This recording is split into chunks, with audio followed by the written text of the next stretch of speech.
نو دې مسله کې د علماو اختلاف دی چې آیا په وینه وتو سره اودس ماتېږي او که نه. اولنی قول دا دی چې نه ماتېږي، او دا د مدینې د فقهاو څومره چې علما تېر شوي د مدینې پوخا او فقیهان د هغوی دا قول دی. دغه شان د امام شافعي رحمه الله هم دا قول، او د هغو سره په دې باندې دلایل دی. اولنی دلیل قصه د جابر رضی الله عنه چې راوړې ده امام ابن حبان او ابن خزیمه او امام بخاري هم راوړې ده تعلیقا، او پای کې دی چې یو انصاري او مهاجر دوی به چوکیداري کوله، په یو سفر باندې تللي د جهاد په موقع باندې. نو کله چې به دا انصاري وده شو مهاجر به لګي، او مهاجر چې وده شو انصاري به لګي. حاصل د قصې دا دی چې انصاري په مانځه باندې ولاړو او غش لګېدو، دشمنانو وویشتو، د هغه نه وینې به یې دي، خو مونځ یې مات نه کو. بیا د مانځه نه بعد ملګری راپاڅه، نو هغه ورته ما ته به دې ویلي چې په تا غش لګېدو، وایي ما مونځ کو، مونځ او تلاوت راله خوند راکړی، نو ما له حیا راتله چې څنګه به زه مونځ ماتوم. او دا واضحه دلیل دی چې په وینه وتو سره اودس نه ماتېږي، که ماتېدی نو دی خو به کې مونځ کوي. نو بعض وایي چې رسول سم ته دې پته نه وه، دا خو د صحابي خپل عمل دی، داسې دې حدیثونو ته نه اغنا شي چې دې به څه جواب کړو، ځکه چې د مذهب خلاف دی که نه. اوس د دې څه جواب خو پکار وایي جواب دا دی چې دا د صحابي خپل کار کړی دی، نو رسول سم خو دې نه و خبر، نو زه دا یو صحابي خطا شو، نو پکار خو چې د بل ملګري ورته ویلی چې هلکه مونځ خو دې وکړو، خو دا مونځ ستا نه دی شوی، ځکه اودس دې مات شوی، هغه ورته هم دا ونه وي. مطلب دا شو چې دواړه نه پوهېدو په دې مسله، دا نتیجه ترې ووته که نه، دواړه په دې نه پوهېدو. او دا ارمان به ورم پوره کړو. په یو روایت کې داسې راځي چې فبلغ ذلک النبي صلی الله علیه وسلم، دا خبره رسول ته ورسېده، نو دا خبره هم ختمه شوه چې رسول ته پته نه.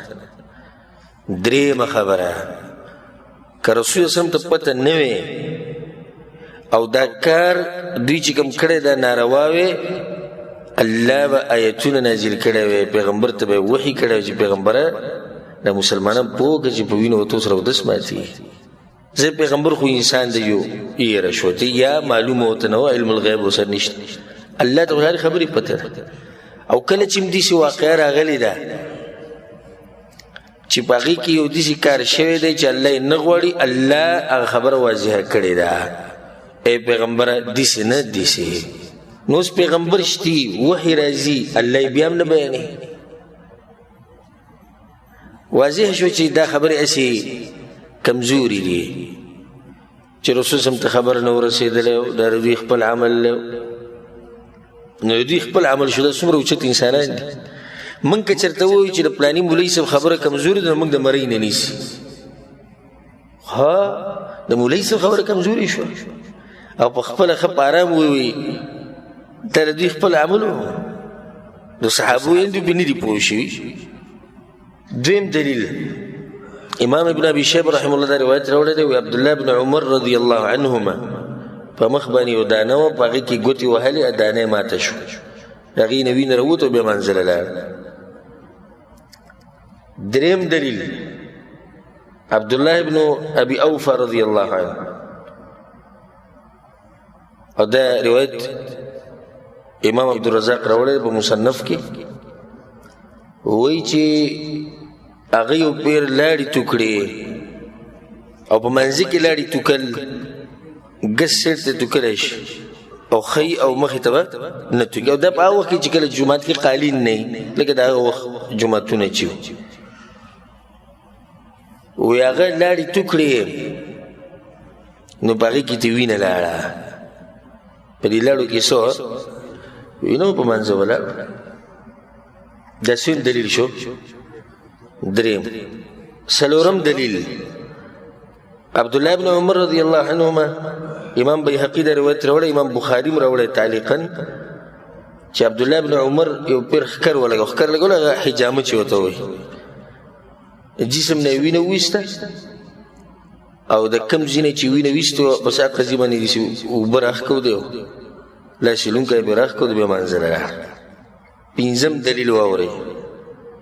امام ابن ابي شيبه امام عبدالرزاق دا روایت راوړی دی چې د ابو هريره رضی الله عنه د پوزې نه یو ورځ وینه راووته، پوزه یې وینځل او بیا له لمانځه باندې ودرېد.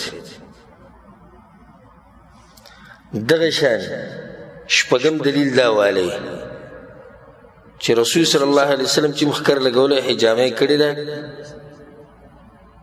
نبی یې د هغې نه بعد اودس دا نه دی کړی چې وینې ورته سره اودس مات شو. څو دلیلونه شو؟ شپږ. اووم دلیل دا والی عمر د مبارک راځي چې هغه د زخمونو په حالت کې ولاړ او څه چلی کو مونځ یې کو وینې ته بهیدې. اتم دلیل دا دی امام سعید بن المسیب رحمه الله په صحابه کرامو پسې پوه انسان چې د امت په اتفاق دی چې دا پوه انسان دغه دا دی په تابعینو کې مشر تابعی خصوصا د علم په لحاظ بیا. امام مالک رحمه الله په موطا کې دا روایت راوړی چې ده به دا خبره کوله چې وینه ورته سره اودس نه ماتېږي. د صحابه کرامو نه دا خبره اورېدلې وه. څو شو؟ اته.